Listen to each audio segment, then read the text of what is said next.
This Late Night Linux Family podcast is made possible by our patrons.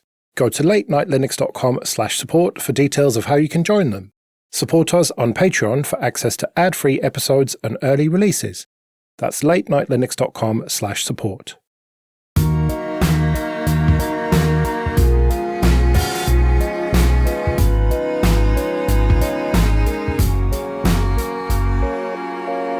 Hello and welcome to episode 380 of Late Night Linux, recorded on the 6th of April 2026.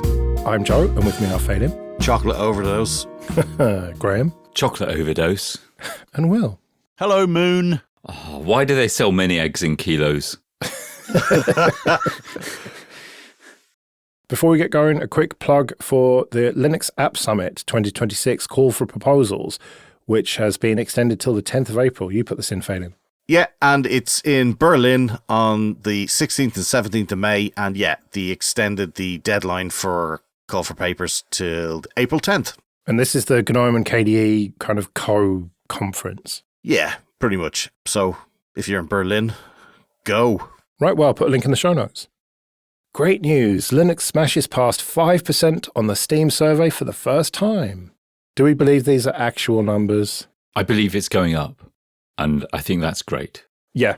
And when you look at the graph, it's gone up massively. We started talking about this a long time ago when it was down in the 1s and 2%, and it has been on a steady increase on almost a quite clear diagonal line going up and to the right. But then in the last 3 or 4 months or something, it's taken a massive jump, like 2.5% more, or rather an increase of an additional 2.5% in a very short amount of time. It's really, really encouraging. That's what makes me doubt that these figures are properly accurate. But I do agree with Graham that the line is going up and to the right. I just don't quite believe this 5+%, really. I think we need more data, don't we? We need another few months of Steam survey results to really kind of get a picture of where we are. The Linux distro with the biggest increase, 17.6% increase, is O, or perhaps 0, 64-bit.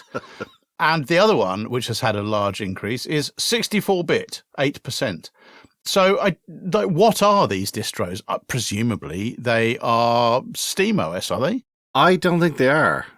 I think I've seen something recently which said some of them might be CachyOS. Yeah, which is like Arch, but tweaked specifically for gaming. Yeah, and I actually got the Steam survey recently, so I don't see any Neon there, bar that 25%. So, I mean, unless 25% of people are using Neon, which should, if they were any sense to them, but, you know. Yeah, great. Use a dying distro. Excellent idea. It's not a dying distro, it's fine. Mm-hmm.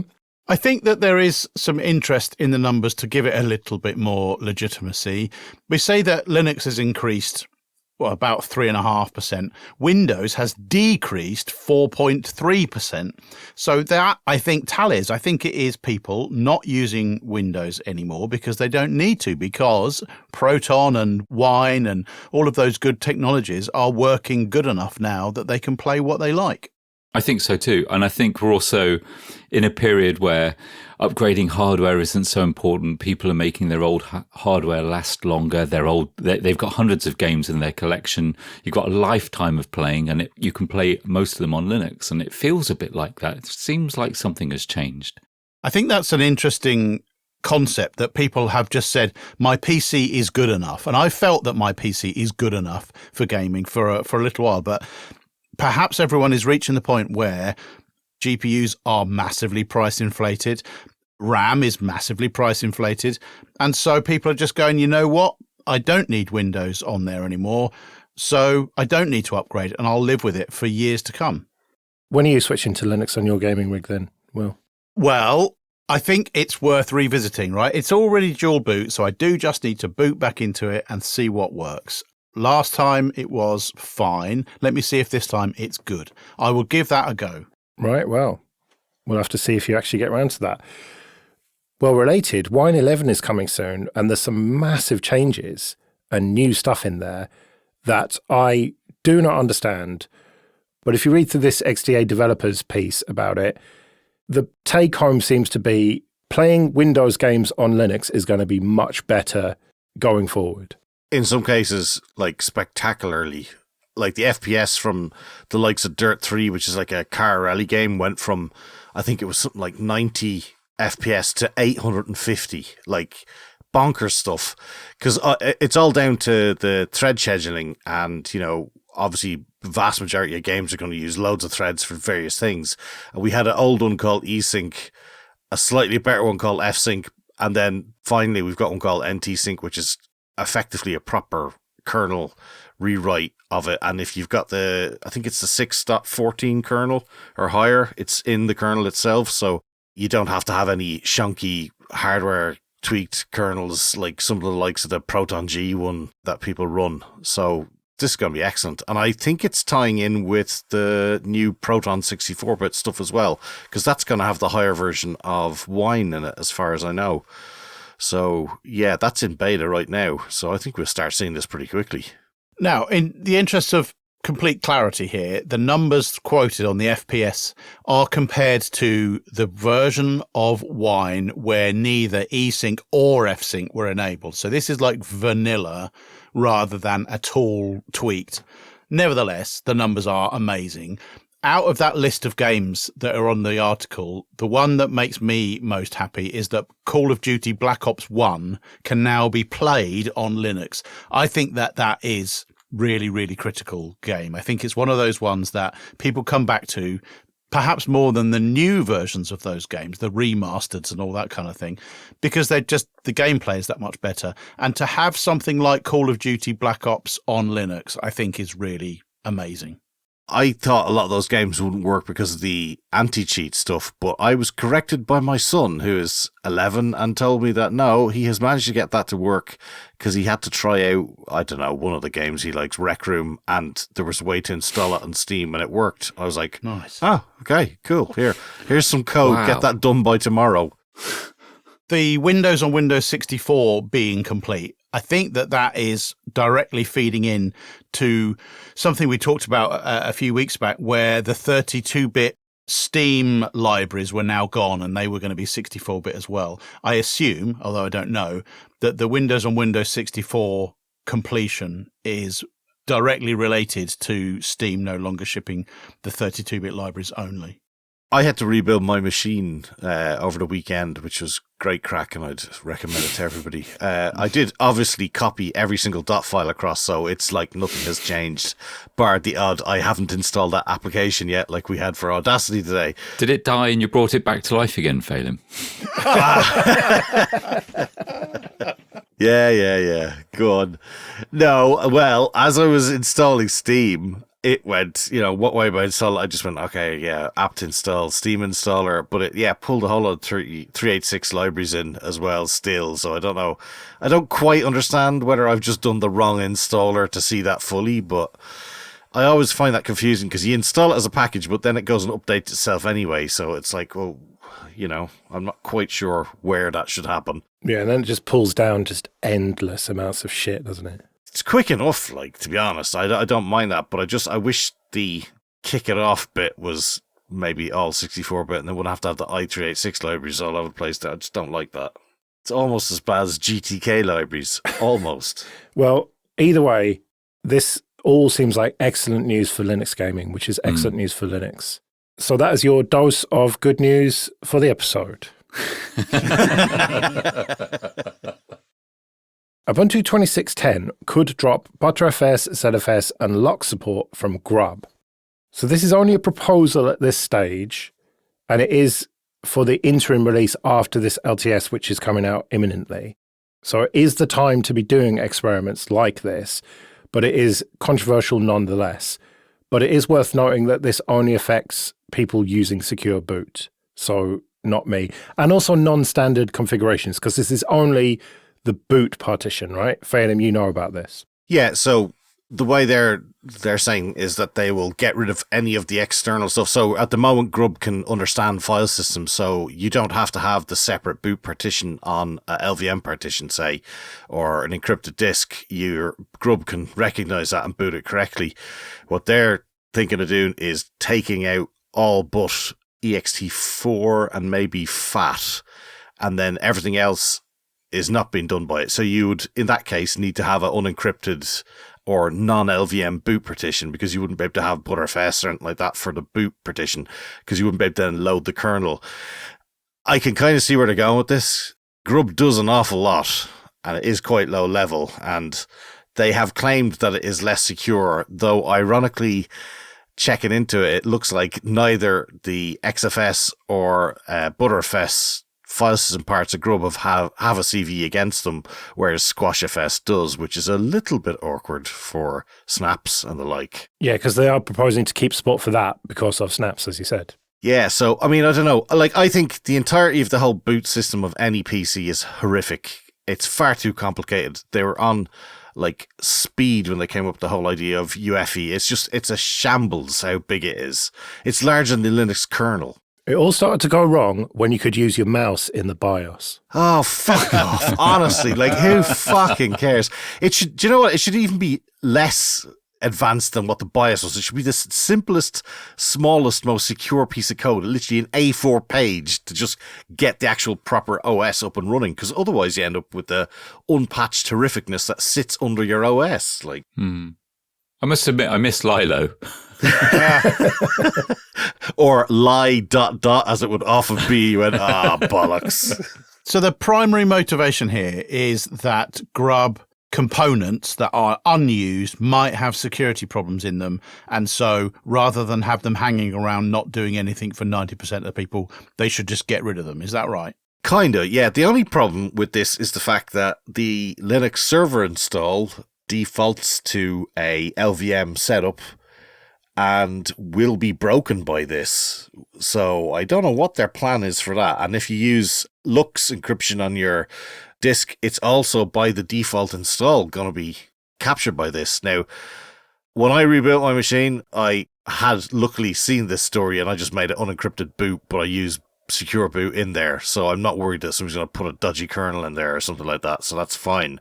But what do you do with old systems? Like, is 2804 going to be like the mass manual migration of all boot partitions? Like, fucking hell, no thanks. That's interesting. I do have full disk encryption enabled using whatever it is that Ubuntu told me to do. So you are stuffed. Oh dear. Well, that just means reinstalling everything, doesn't it? Yeah, just on all of the machines. All of the machines everywhere. My understanding was that if you had done everything by default, then you were not going to be affected by this. It was only people who had done custom partitioning. Well, if you do the default install, you'll have LVM on your root partition, and Lux will be on like the lower layer of that. So Grub would need to know how to do that, to talk to that. So I think it is. I am prepared to be wrong. I cannot believe that they would break existing installs that had been done with default settings. The article points out that one of the Ubuntu technical board members, Thomas Ward, says that the server installer sets up LVM by default and that Lux encryption on Ubuntu currently requires LVM. So that is definitely going to be covered by it. So I think this is going to get caught by it, and he seems to claim it is too. So right, I think it's a future mess. Yes, but it is 2610 they're talking about. As I said, the first of the interims after an LTS. So there is time to experiment with this and work out exactly what they're going to do. I mean, the LTS isn't even out yet. Yeah, it's 2804 potentially. I mean, everybody else, yeah, it's fine.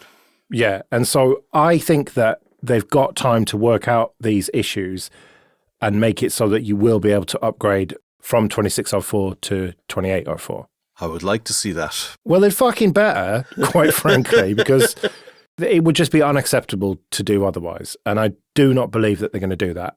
Yes, they might break the interims and stuff like that, but that's what the interims are for, as far as I'm concerned. Oh, yeah. 100%. Nobody sensible is using the interims in production. Don't at me. Unless it's on your personal laptop or whatever, you need a newer kernel, whatever. But I don't think there's any servers realistically running on interims, or there shouldn't be. No.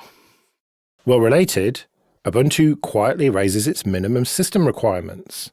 And so there's only ever been a few of these spec bumps, essentially, over the years. And now for 2604, the desktop edition, they've raised it from 4 gig of RAM to 6 gig of RAM.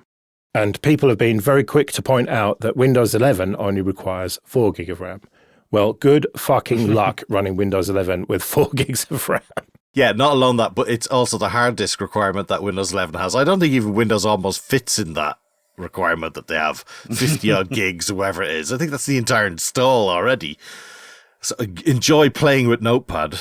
You need 64 gigs or larger storage device, it says, for Windows 11 versus the 25 gigs that Ubuntu 26.04 requires. Now, I've got an old laptop. Now, this is a very dear laptop to me because it's the one that I started doing these podcasts on all those years ago. It's a second gen i5, and it's had various amounts of RAM in it over the years. But at the moment, it's got 6 in it. So I took 2 out. I actually took the 4 out first and put 2 in. And you can boot the installer, but it is just painful. So I put 4 in, and I went through the installation process, and it was fine.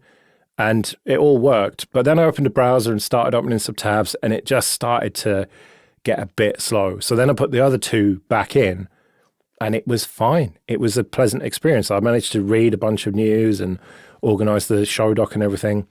So I think 6 is a sensible low bar, really, a minimum bar, because, yeah, you can get by with less than that, but you can't really run anything on top of the OS without 6. So I think it's a sensible default. Did that laptop have wax cylinders to storage on it? No, it's actually got a SATA SSD in it.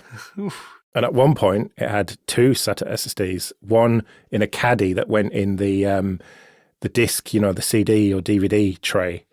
But I've since removed that and put the DVD drive back in because it's now my only machine that has an optical drive in it. And occasionally, when I might need one, that's my go-to.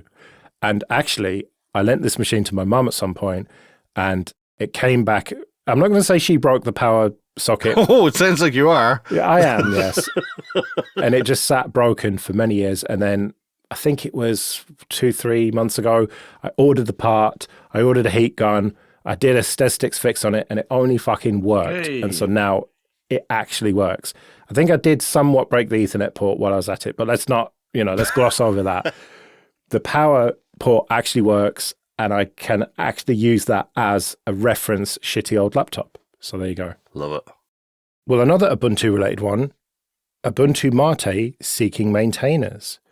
Martin Wimpress has had enough, finally, and he's stepping down. We kind of saw this coming, I think, because the 26.04 version of Ubuntu MATE didn't apply for LTS status, which you can do as a flavor. And in the thread on the discourse, a couple of people have expressed interest, and he said he's going to DM them, so hopefully it'll be fine. But it's kind of an end of an era, really, isn't it? Mm. Yeah. But I mean, it's been coming. Martin is no longer interested in Ubuntu MATE. I mean, he's been into Nix for however long and various other window managers and whatnot. So, these things are always a passion project, and it seems that he has lost the passion for it. But from speaking to him before, it seems like the governance model for the distro and the flavor was all kind of set up nicely. So hopefully, if someone steps up and takes on the role that he had, it'll be fine. But just goes to show smaller distros don't always last forever, potentially. Well, thanks, Martin, for keeping going for so long, for driving it for so long. I mean, I remember at the time, it was a very significant addition to the Ubuntu flavor family and made its mark in the alternatives to KDE and GNOME and showing that there was demand for keeping things the same as they used to be. Yeah, continuity, right? Because when Unity came along, it was pretty different. Yeah. And people who were used to the old GNOME 2 way had this Ubuntu MATE suddenly, and it was essentially just a kind of green version of the old Ubuntu. Yeah.